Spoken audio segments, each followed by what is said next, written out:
Hi, everybody. It's Josh. I'm here on this auspicious and distinguished occasion to present my first international showcase. And what that means is, as I notice the camera is wobbling, sorry about that, that in the past month I've seen a few international movies in the theater. At least two of them are Oscar nominees. I'm not sure about one. I think it's only just released this year in America. This is an interesting mix of movies in terms of the internationality, because it's not as straightforward as a filmmaker from a certain territory making and submitting a film.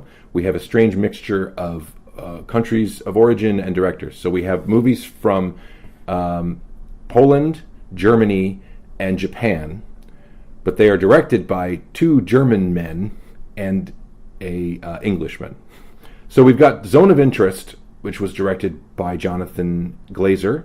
We have The Teacher's Lounge, directed by Ilker Çatak, I believe is how you say that gentleman's name. And then we also have Perfect Days, which is directed by Wim Wenders, the German director, but it is a Japanese production, and the cast is entirely Japanese. We'll talk about that one last, because I just saw it last night. I'm going to get Zone of Interest out of the way, and that sounds dismissive, and it's not because it's not a good movie, quite contrary. It's simply the most difficult one, and it's one that you're going to know whether you can handle it or not. You probably have heard about this one now. This one is nominated. I know it's nominated for International Picture. This one may also have a Best Picture nomination. This is an acclaimed movie, so you're most likely to have heard of this one in news and movie coverage and Oscar buzz and all that stuff. This is a film about a German SS officer who is placed in Poland during World War II, and he is one of the commanders of the Auschwitz concentration camp. And his home, his beautiful, idyllic estate, with his family, his wife and his little kids and all of his servants and dogs and all that, is on the other side of the fence from the labor camp. And so what you get is just for this family, a very mundane look at their life. Sandra Hüller is the one named actor that I can recall because she's having quite a year. She was also in Anatomy of a Fall. She is chilling and amazing in this film, as is the main actor who plays her husband. I'm sorry, I don't have his name. I don't have access to his name at the moment. But so you get this kind of mundane snapshot of this family going about their business, worried about their garden, and meanwhile, through glimpses over the fence and a lot of sound design, you become aware of the horrific things that are taking place, feet away from them as they frolic in their pool, as they yell at their servants, as the kids play in and around the greenhouse. You occasionally see a new train, a steam train, pull up right parallel to their home and their fence and billowing out the smoke, and then you see how they deal with the ash that eventually rains down from the sky. This is a very difficult movie. Whereas Holocaust movies of the recent past, most famously Schindler's List, was a kind of a in-your-face, as realistic as possible portrayal of the horror without flinching and without looking away. This movie takes a different approach. It's mercifully short because it's almost unbearable, but it's also weirdly artistically beautiful. So, all the horror is on the margins, in the sound design, in the faces of the characters who have to swallow down this, odious lifestyle that they are living, the dissonance that they live in, slowly overtaking their lives. The score is indescribable. The sound design, the noise design, I would call some of it. The movie opens with like a couple of minutes of just crescendoing noise. Really, I think it's dissonance. I think it's intentionally dissonance, because that's what this whole movie is about, is living somehow living in the space between incompatible things, incompatible realities and life choices. This movie is chilling.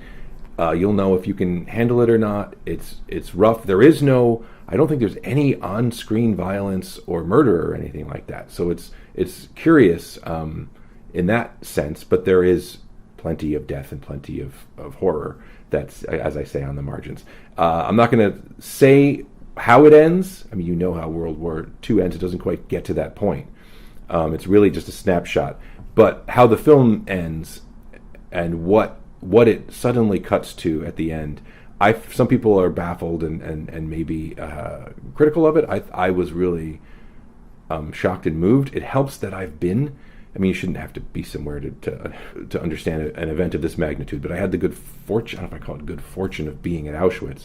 But I traveled with a college group through Austria and Poland, and I got to be at the camp, and it is an unforgettable experience. Anyway, The Zone of Interest. Jonathan Glazer, I just want to, that's all I'm going to say about the movie. It's excellent, and it's horrible, and it's beautiful. But I do want to shout out the director, Jonathan Glazer, because what a career. Every film this guy has made is different and great. Sexy Beast is his first film. I might leave something. He's got a short filmography. I feel like there might be a more recent one I'm forgetting, but the ones that I remember off the top of my head are Sexy Beast, which was a real interesting crime movie with Ben Kingsley. He then made Birth with Nicole Kidman. Completely different film. You wouldn't know it was from the same filmmaker, but a bizarre and interesting thriller, I guess I would call that movie. If you don't know the premise of Birth, look it up. Maybe you'll want to check it out. And then he made Under the Skin with Scarlett Johansson, which is one of the most chilling sci-fi thrillers.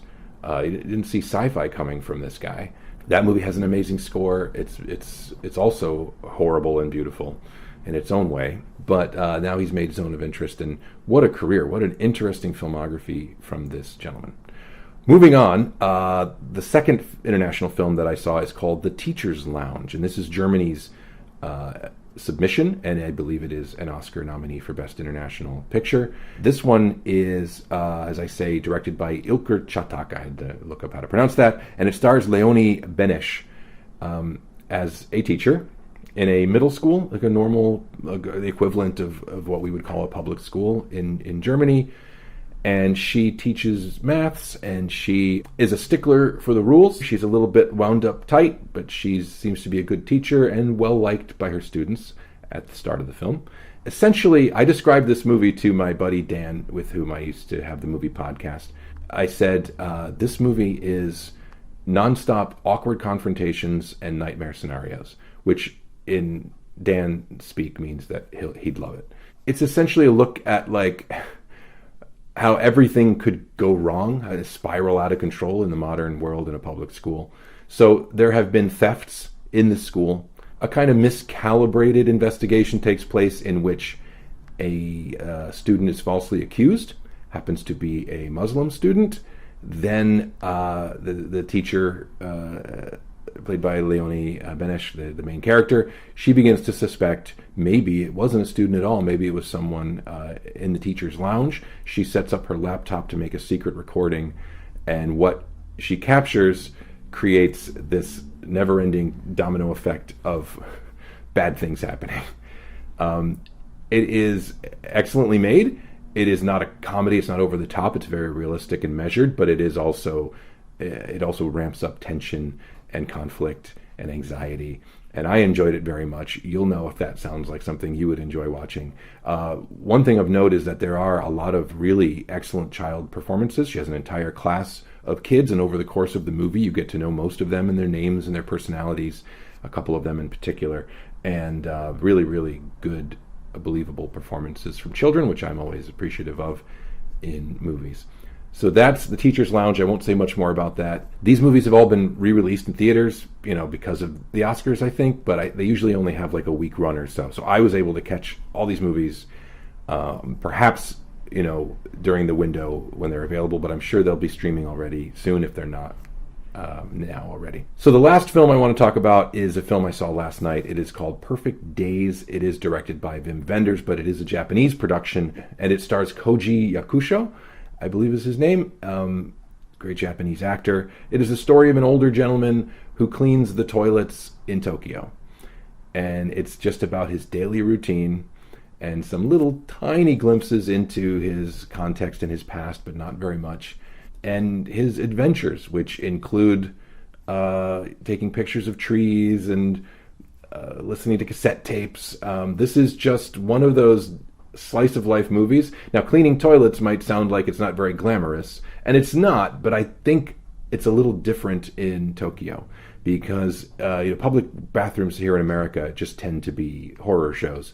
But there are actually, I guess you'd say, like architecturally significant toilets, public toilets in Tokyo, in Japan, that are well taken care of and well cleaned, and they have bidets, and they're usually next to beautiful parks, or they're at least like in nice structures. They have, some of them have this cool technology. They have the fogging glass that when you lock yourself in the bathroom, this clear glass turns smoky.